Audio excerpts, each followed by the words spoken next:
What it do, young cuz? It's your man Bun Squeaks holding it down for the S-I-S till I D-I-E. And y'all know what it is, cuz. It's your favorite time of the year, cuz. I ain't just talking about presents. I'm talking about albums, cuz. The top 20 albums of 2025, cuz. We got you. We got you.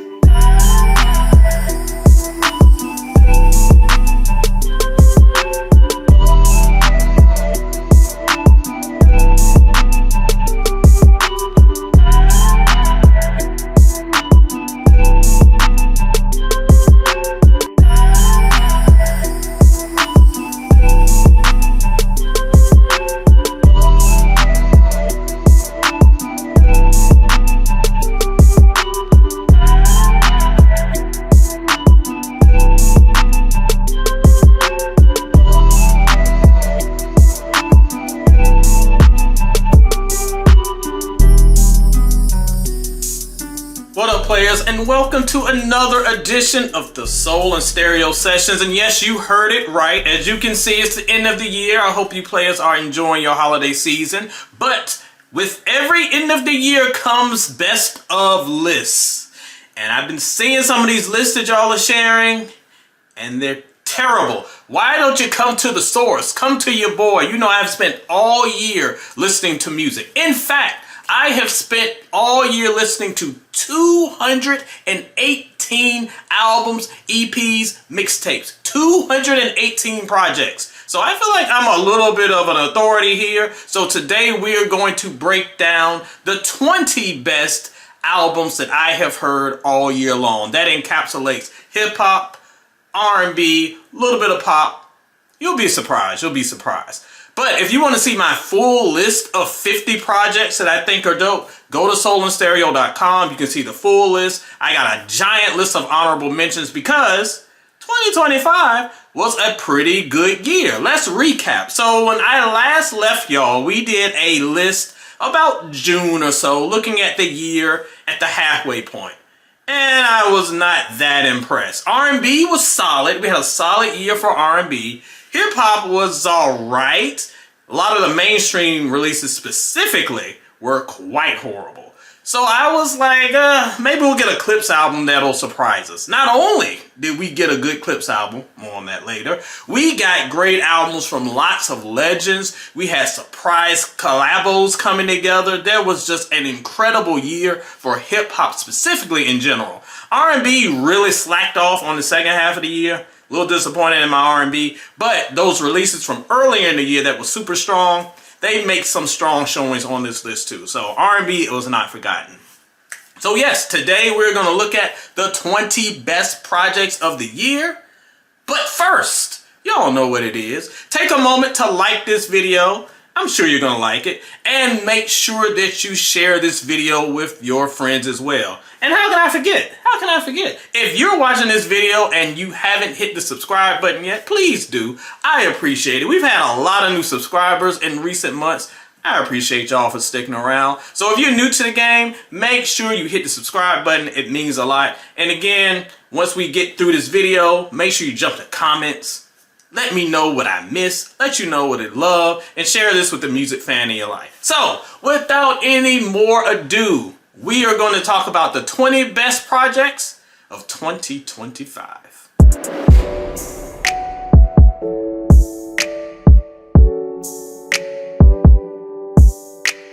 Bet you didn't see this one coming. Coming in at number 20 is Olivia Dean, The Art of Loving. Now, long before Man I Need was like all over the place on these social medias, Olivia Dean was the truth. She was very good and she had a dedicated fan base. Shout out to my boy producer D Roth. He can tell you about some Olivia Dean.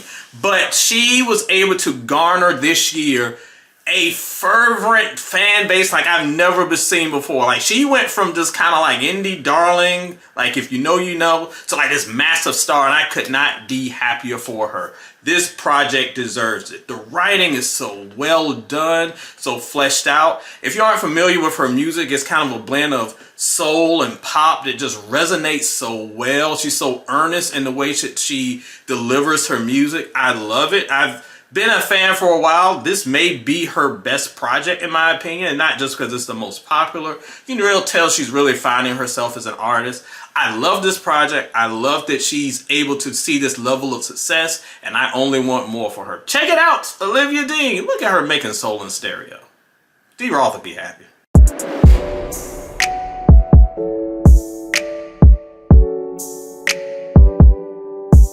Coming in at number 19, it is Alchemist and Hit Boy with Goldfish. It seems funny that two of the most preeminent producers of the game would end up on a best of list for an album for themselves, but that's what happened. Not only are they dope producers, of course we know they're dope producers, this album proves that they're dope lyricists as well. We knew Hit Boy could do his thing, but look, Alchemist he holds his own as well. There's surprisingly strong storytelling here. Of course, the production is what really drives this project and makes it as good as it is, but I was really surprised at the level of lyricism that stepped up. This album is kind of a sleeper, so if you have missed it, make sure you check it out. But putting these two production titans together just works so well and proved that they can be some solid MCs as well.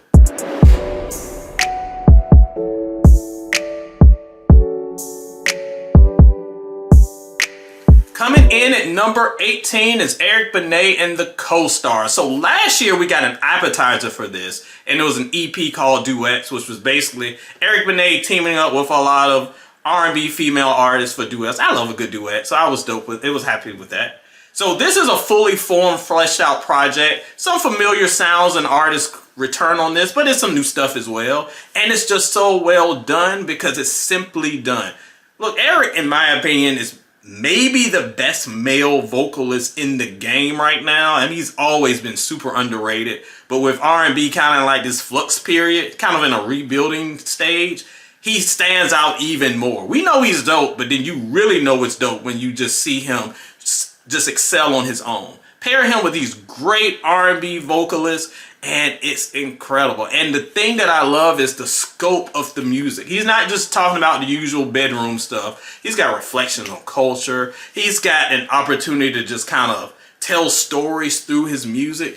And if you know Eric, he's a smart guy, and you can really tell that it just permeates from the music that he puts out there. This isn't just a bunch of bedroom burners. Of course, there's some of that too, but it's also an opportunity for him to stretch his narrative and to stretch his songwriting.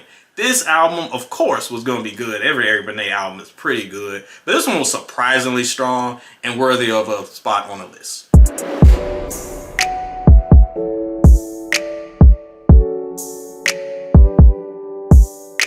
Coming in at number 17 is Genevieve and Chrysalis. I think this is the first time we've talked about her on the channel here.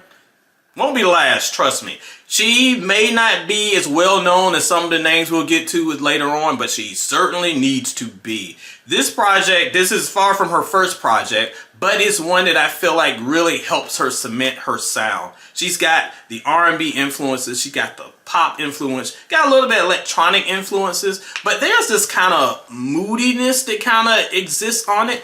And it doesn't do it in a boring way. This isn't that old sad sack R&B that was from the 2010s that drove me nuts. This album, even when it pulls back, there's still an emotion to it, and it's still a vibrancy to it. There's a life to it. That's what I like.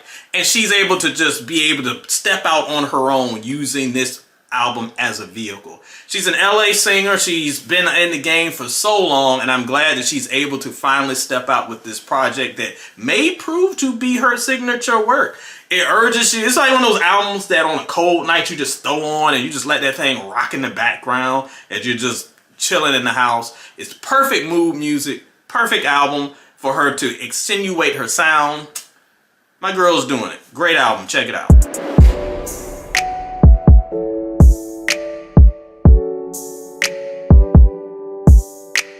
Coming in at number 16 is Shay Noir, The Color Chocolate 2. Y'all are always on these apps, fussing and complaining about female MCs, and every time you've heard me complain about this before, whenever we want to attack a version of female artistry that you don't like, we always bring up Rhapsody. Oh, but do you listen to Rhapsody? What's going on with Rhapsody? I love Rhapsody. She is extremely underrated. Every project is close to 5 stars if you ask me. But Y'all need to put some respect on the name of Shay Noir. Since about 2020, she's been dropping project after project after project. She dropped like 3 projects this year. One of them made my top 50 list. Go check that out. But along with those, she's able to do her solo issues as well, her solo albums. And this one, the Color Chocolate, is very, very strong. If you're not familiar with Shay, what she does is she feels like, even though she's young, she's probably like early 30s, she just has this very old soul and this wisdom. So when she's rapping, it's almost like she's telling you a story. You feel like you're sitting at the feet of the OGs while she's spitting. And she just has such a confidence that she spits. So it's just, I wouldn't say it's aggressive, but it's very forceful. It's like you're talking to an OG who is telling you what life is, even though she really ain't that much of an OG. She's just an old soul with a powerful story to tell. And the way she delivers her lyrics over usually kind of those more somber backdrops, it's just so impactful. You are command. You sit up and listen because her vocals command you to. I'm so impressed with her, and every album she continues to grow and mature. This is another one that might have slipped off your radar, but that's why you come to me, because I'm putting you on. Don't miss this release.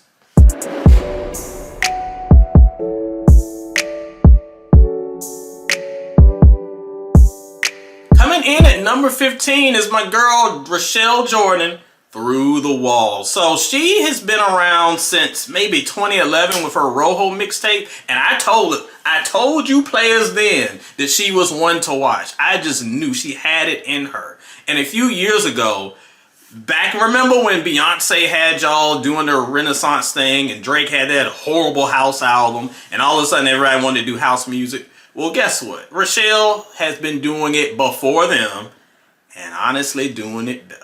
Yeah, I said what I said. That's why the Beehive is still mad at me for my Renaissance review.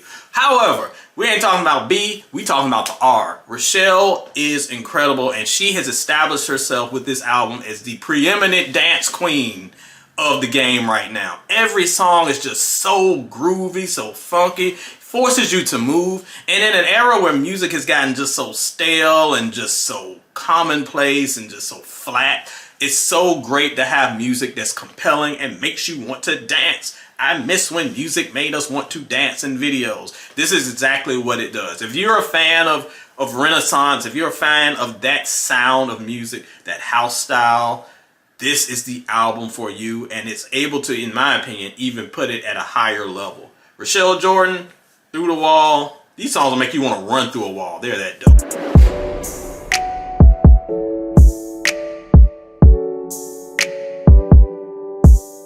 Coming in at number 14, my boy John B, Waiting on You. And what an album title, because this album we have been waiting for years and years and years and years and years. Shout out to my boys at You Know I Got Soul, my partners. They know him very well. They know the process that it took for this album to come together. It was definitely a story in and of itself that should be told one day. But we finally got the project after years of putting everything together, everything coming together.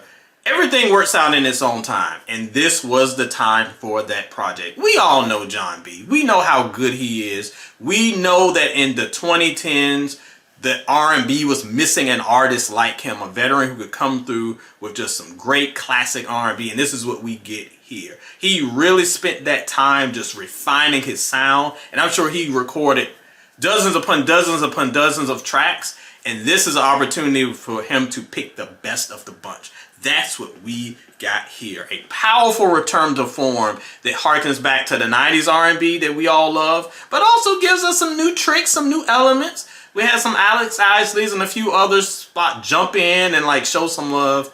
An incredible project, and for an artist who has a bunch of great albums, I think this one holds up. This is near the top of his catalog for me. Great album, great return. We were waiting on you a long time, John, but we got you now. Thanks.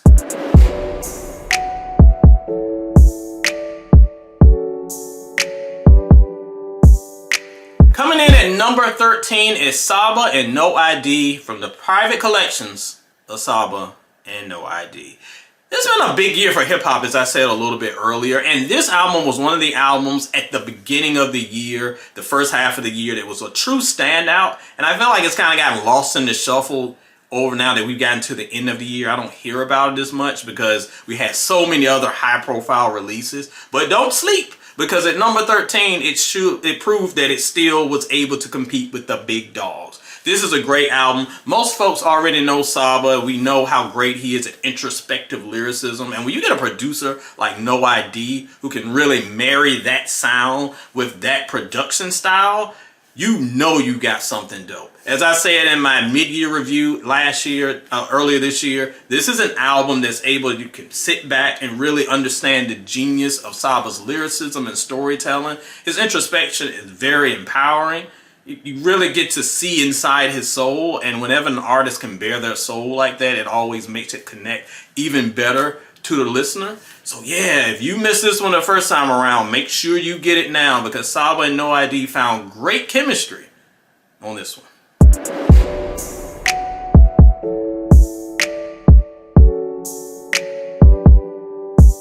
Coming in at number 12 is JID and God Does Like Ugly. So JID, I always call him Twitter's favorite rapper, because if you are a certain age, this dude is your Rakim, this dude is your Cannabis, any kind of lyricist that we loved back then. I feel like that is how they kind of categorize JD.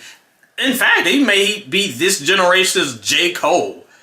And I don't say that as a shot, because I don't want to discount what JD does compared to legends that came before him, because trust me, this dude is incredible. I love the way that even though he has a lyricism that is impeccable, he's not afraid to change his flow up. He's not afraid to like go completely crazy or pull it back. He gives you different sounds, and on this album, that's exactly what he does. You get different sounds of him, but along with being a monster, he's able to kind of tell the story of his family. His work always works best when he gets personal, and that's what he does here. He gets those personal stories going, but it's the hunger that he has, the fire that he has in his belly. I love an MC who feels like he has something to prove, and every time JID spits, it sounds like he wants to be the best dude in that booth. That is why his projects are always so great. The energy is high level. His passion is just palatable. JID is an artist to watch. Every album has been good. Always, everyone is a little bit better. I'm waiting because I think my boy might have a 5-star in him. I'm starting to feel it. So the next project might be the one to put him over the top. But until then, JID left us with a banger this year. This one's dope.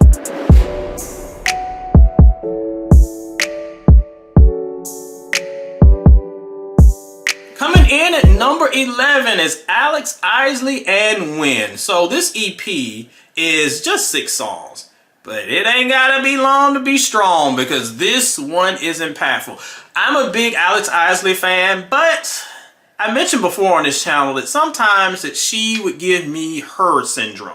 And what I mean by that is I'm a big fan of her, the artist, but her, after a while, started putting out music that sound very samey. Y'all know I don't like every project sounding like the project that came before it. Her started feeling like that, and I felt like Alex Isley was starting to drift down that road as well, but not here. On Win, we get a different sound. Every song sounds different. We get a little bit of sassy Alex Isley. We get a little bit of sexy Alex Isley. We get a little bit of low-key Alex Isley. I like that we get different sides of her personality, and every time she does it, she's able to give a little bit more piece of herself, but with a great performance. Again, just 6 songs, so this album, or EP, is not very long, but it's very, very strong, and it's one of the best R&B releases of the year, bar none.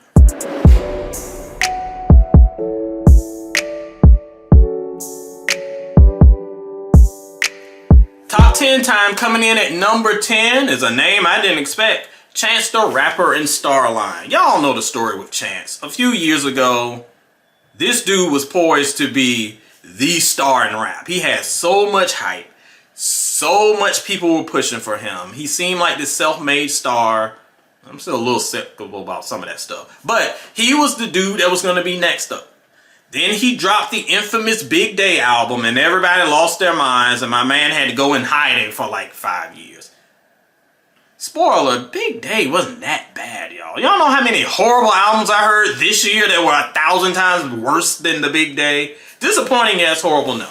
So, besides that creative misstep, I think that Chance knew that he had to come back and bring back the old school Chance. This is the album that should have followed a coloring book. Instead of the Big Day, we should have got this album, because this album has the fun Chance, it has the introspective Chance, it also has the Chance that looks back at his life. He's reflecting on fatherhood and faith, identity, things that really, really resonate in 2025's political climate. He's really speaking to his audience, and he does so in such an entertaining way. This is the album we should have got before, and hopefully it's the album that puts him back on track.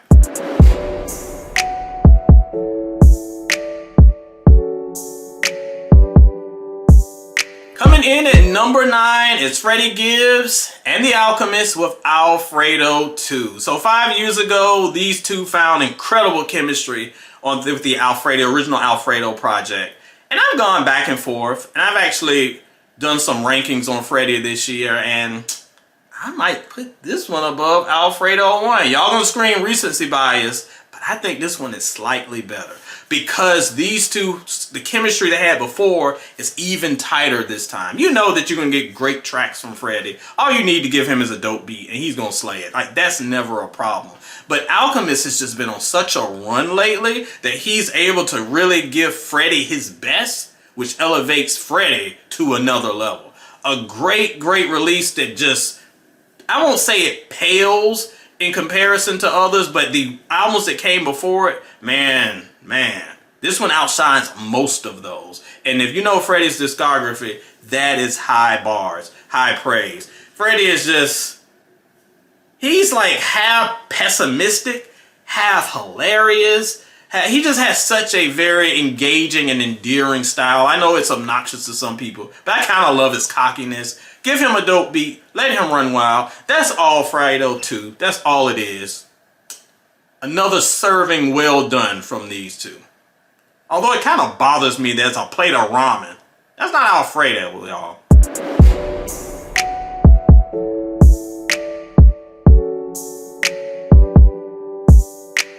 Coming in at number 8 is Lady Ray and CoverGirl. If you know me, if you're a Soul and Stereo fan, if you know your boy, you know one of my favorite albums of all time, almost irrationally, is Nicole Ray's debut Make It Hot from 1998. I don't know why I love that album so much. As an objective music reviewer, unbiased, I can say that that album is good. But personally speaking, that album just does so much to me. I'm just obsessed with that album. I love Nicole Ray, and I love her evolution into Lady Ray, this kind of throwback soul singer. Oh my gosh, I love the evolution. She's not doing the same thing. She realized that she had to grow with the times, and these are the times. CoverGirl is the times, because she has moved beyond just the Timbaland beats and the Missy ad-libs to create this new persona that really thrives on throwback soul and old school gospel. This album sounds like you are in a church in the deep south in the summertime with no AC, you're sweating. They got the Martin Luther King fans, they're just fanning in your face. But she just sings with such power and compassion. She is so compelling with every note. And this album really speaks well to, honestly, what's going on in the world. So we talk a little bit about relationships. It's a lot of empowerment with songs like You're Gonna Win. There's a lot of faith that is brought into play. And she's backed by the live instrumentation. She's got like a literal choir backing her. It sounds incredible. On the surface, you might hear this and like, that sounds a little too churchy for me. I don't know if I want that. No, it's not. It's gospel themed and hued, but it doesn't feel preachy. That's what makes this album work so well. It is incredible what she was able to do with this project. It just feels like home. That's what this album feels like. It feels like you're just sitting beside grandma. She's passing you a peppermint. That church is hot, but you're loving it. Lady Ray, Nicole Ray, whatever you want to call her, Cover girl is what you should call her, because that album is incredible.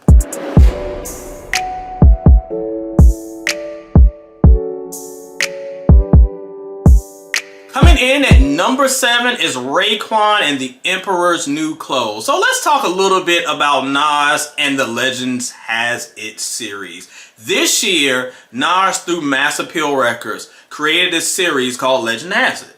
And what he did was reach out to some of hip-hop's greatest and most iconic acts, got them together, and just elevated their music. Like, these artists that we'll be talking about later on in this list, it's not like they've all disappeared. They've all been putting out music over the years, but a lot of times it just goes unnoticed. But I think leaning upon the lessons that Nas learned with his collabo with Hit Boy, he knew that these artists still have it. They're still dope. They just need some better production, some better marketing, and they can get to the next level. Enter Raekwon the Chef, an artist who, of course, if you follow this site, you know I'm a big fan of, and pretty much every album is pretty great. But here, we've got doper production, and not trendy production. Doper production that fits his style. You've got the most glitzy, glamorous, regal sounding production that fits the album title. And Raekwon just has that easy-going, laid-back, effortless flow. He spits all over the place. This is the best Raekwon album in a very long time. A great, great release, and just one of the many great releases from the Legend Has It series. Speaking of, let's get to the next one.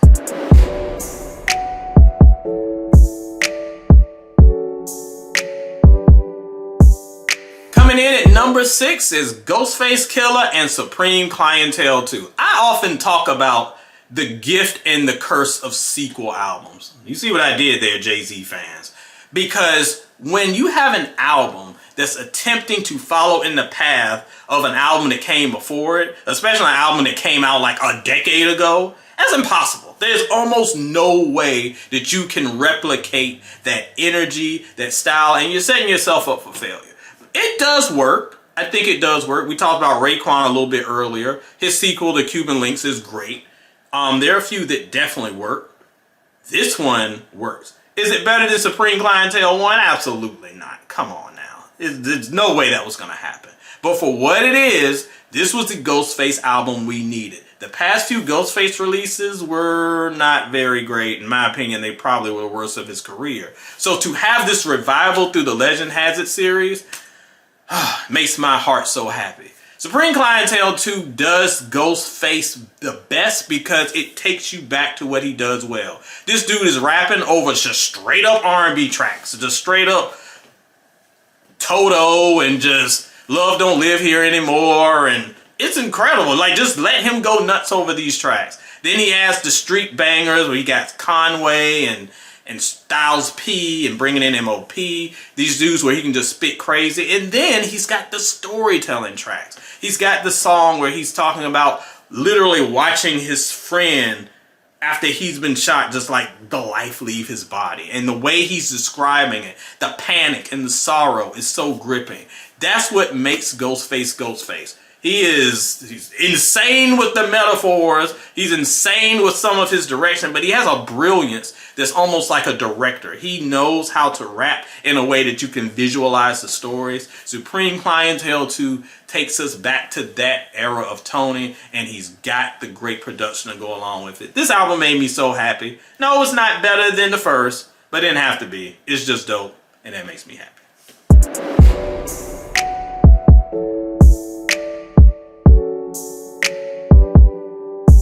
Coming in at number 5, it's an album I have waited for so long. Nas and DJ Premier, Lightyear. So, let me talk to y'all for a second, because this album is relatively new, and I've seen a lot of pushback on this on social media, specifically from younger fans. And at first I didn't understand, but now as I'm thinking about it, it makes sense. So, this album is a throwback to the era of the mixtapes. I mean, not the mixtapes that y'all know. I mean the physical cassettes. It's a throwback to the era of DJs in the park.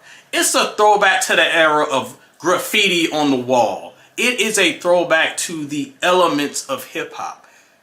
If you started listening to Nas through the Hit Boy era, and you hear this album, and you hear DJ Premier's scratches, his dusty production, his throwback vibe, you're gonna say, this album doesn't work, it sounds dated, it sounds old. Yeah, that's the point, y'all. That's what they were going for. The Hit Boy era was a modern take on Nas. This album, Light Years, is beautiful because it's a celebration of where hip hop came from. Nas could have easily gotten some modern day beats and done Nas, but he got DJ Premier to get with him, a collabo album that fans have waited for literal decades. I am one of those fans. This is the most requested album I've ever had in my lifetime. I wanted this album since 1999. And we got it, but instead of making Lost Tapes 2025, which is what most of us expected, no, he took the opportunity to celebrate hip-hop's culture. There are songs here that detail how they used to make beats in the early 80s, where you did not have the AI tools that y'all cheat with now. They had to use the analog and just playing the song over and over. He details that. He details the tagging culture and the writers. He just names all of them. The hip hop MC song, where he lists pretty much every woman rapper that has ever rapped. I'm sure he forgot somebody, but it's just like an exhaustive list. This is a celebration of hip hop, and not in the usual way. He's celebrating the corners that often get ignored. And beyond that celebration is Nas, so the lyricism is great. DJ Premier has gotten some complaints over the years about his production style. I think he does pretty well here, going back to his original sound. This album is not to something for younger fans to be like, oh, I'm trying to talk to y'all. Like, no. This album is for us. This album is for the culture. This album is a celebration more so than a statement. I love what they did here. If you didn't like it, cool for you. But it's number 5 for a reason for me.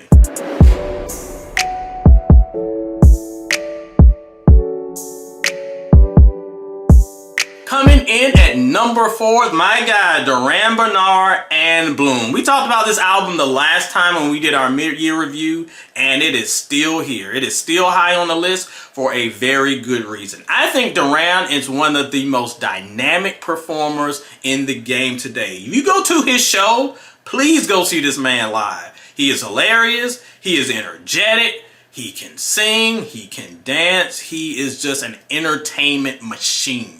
And this album, Bloom, has all of that. It has the wit, it has the humor, it has honestly, some really heavy reflections on life. The production is great, and of course, the vocals are where they need to be. He is just a star all around. He has some great albums, absolutely, but Bloom to me, whereas it's too early to say if it's his best album, it's the album, in my opinion, that has the most potential to cross over and to help take him to the next level. Back 6 months ago, I said it was the best R&B album of 2025, and as we wrap up the year, I'm still saying Duran Bernard Bloom is the greatest R&B album of 2025.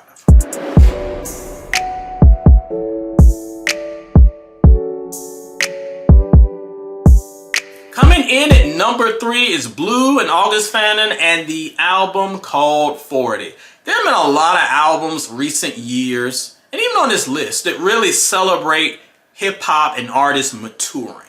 Because hip-hop has gotten to a place where a few years we celebrated 50 years. And a lot of these legends, they're getting older, they have families, and they're trying to find their place in the world. And they're saying, I still love it, I still can do this. But hip-hop was always seen as a young man's game because it was a young culture. Now it's an older culture, and they're trying to find their spot. These brothers, August and Blue, absolutely find their spot. The production here is great. Blue has always been one of the most underrated of our time. Blue's another artist who just drops like an album a week, I feel like. I feel like he had 10 projects this year. Obviously, this one is the best one. And it's the best because he has such a powerful story to tell. As I said when we talked about this one a few months ago, it's an opportunity not to just reflect on where hip-hop is, but for Blue to understand and kind of speak out his journey to be like, look, we're all a little bit older. Life is a little hard, but there's still ways that you can tell your story, and he does it in such a masterful way. An incredibly underrated MC, an incredibly underrated album. Honestly, probably the most underrated album of the year for me. Don't miss this one. It's number 3 for a reason, and it has an incredible story to tell.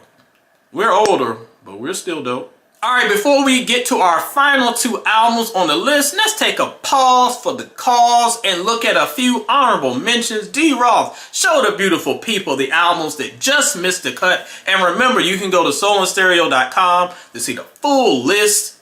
Check them out.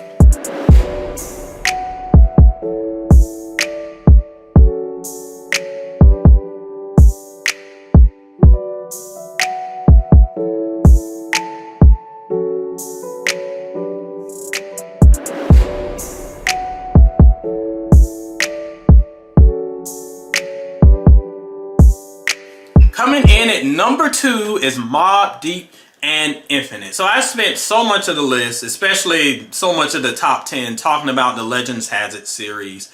And in my opinion, this is the best of the bunch. I am so happy with how this album turned out. So we know how most posthumous albums work. We've got Havoc from Mobb Deep, who's still with us, thankfully. And Prodigy, one of the more underrated MCs who we lost quite a few years ago. And most posthumous projects, you get some old tracks, you slap it together with some new stuff. You can see the stitches almost like literally in the songs. It just doesn't mesh well. But with the inclusion of Alchemist and Havoc and Nas's oversight, we have a project that feels like a straight up Mobb Deep album that they recorded in 1999 and left in the vault and somebody found. Like, you can't, it's, with one exception, there's one song I can sort of tell, but with one exception, it seems like that this was put together, both of them in the studio, put together way back when, and it was just presented to us. Like, it's seamless. It's a seamless album, and when it comes to posthumous releases, it's one of the best posthumous albums I have ever heard. This album is absolutely fully formed, authentic Mobb Deep. It is just the terrifying production, the heavy atmosphere. Havoc, I think, is always a little underrated as an MC. He does his thing. Prodigy is just, P is at top level, talking his crazy P stuff. This is so great. And if you're a Mobb Deep fan, this album makes you so happy. I like Mobb Deep. I am a fan of Mobb Deep. I feel like I'm not a top tier Mobb Deep guy like some of my friends, but even I can appreciate how great this album is. They have an incredible trilogy of albums, and while I wouldn't say this breaks the trilogy, to me it probably comes right under that. It's probably like their 4th best album, which is incredible to think of when you think about how great their discography is and how this album came together. Nas needs a freaking Nobel Peace Prize for this Legend Has It series. The way he has elevated the careers of our legends and done so well for the legacies of those who've left us. An incredible release.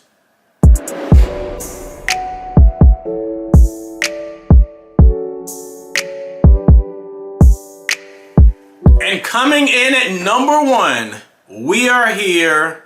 Oh yes, the best album of the year is Clipse and Let God Sort 'Em Out.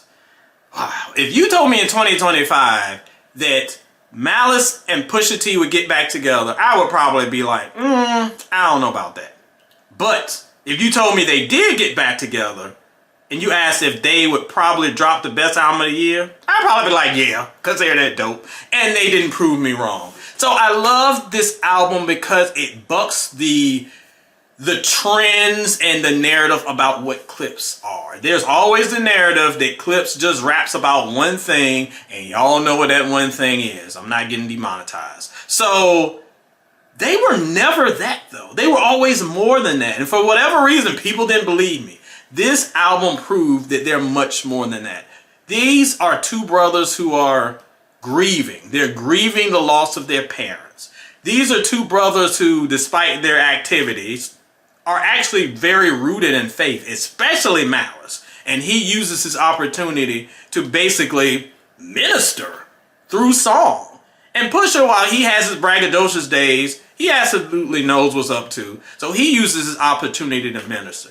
They've come off as 2 artists who have done what they've done and in Push's case, likes to brag about what they did. But they also realize there's more to life. They overcame when lots of their friends did not overcome. And they're putting out a warning to y'all like, yeah, I did it. You might not want to walk down that road though. That's what makes them much more than the usual braggadocious rappers rapping about pharmaceuticals. There's so much more to that. Pharrell, who again, we've talked about, kind of like DJ Premier, who's kind of gotten some flack over the years about their modern day production. He brings his A game here. He is back. The beats are banging. Pusha and Malice is like, they haven't lost a step. Like, they still have the charisma and the energy and the chemistry they've always had. They're locked in there. And the songs are just so well done. There is not a weak step on this album. Honestly, the weakest thing might be the Nas feature, of all people. And that's not bad. That might be the weakest thing on the album. It's so great. I wish we got a full verse from Stove God Cooks, though. I like the FICO hook, but we need more than that.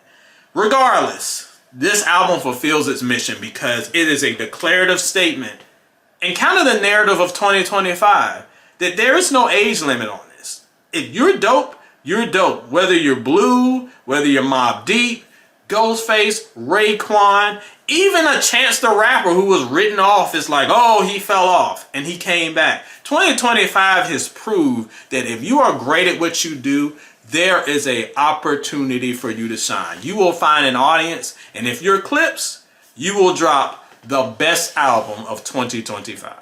That's it, players. Those are my picks for the 20 best albums of the year. Thank you for sitting through this long video. And look, there's more. If you missed your favorites, first of all, let me know in the comments below. Just behave, y'all. Just have fun. But if you missed the album that you think should have been on the list, I bet that it's probably on my top 50 list on soulandstereo.com. Go check that out. If it's not on either list, I don't know, get some better taste. But besides that, just let me know which albums you thought deserved to be on the list, where you would rank that top 20 if you want to shuffle it around. Show some love so we can get out and just talk about some good music. Maybe expose me to something that I missed. I listened to 218 albums, but I'm sure I missed something. If I missed it, put it down in the comments so I can check it out. As you know, this is the end of the year. This is the last Soul and Stereo video of the year. I want to thank y'all for rocking with me. We've been doing this project for a few years. This year, we've seen lots of good growth. I'm really happy with the direction of the channel, and I'm happy of the community that we're starting to grow here. So I appreciate you for rocking with your boy. For me, for D Roth, for all the crazy psychos that we have coming through this channel, thank you for coming through. This edition of the Soul and Stereo session is a wrap. I hope you enjoy your holidays. I hope you enjoy your new year. Let's go into 2026 with some dope music. Play on, players.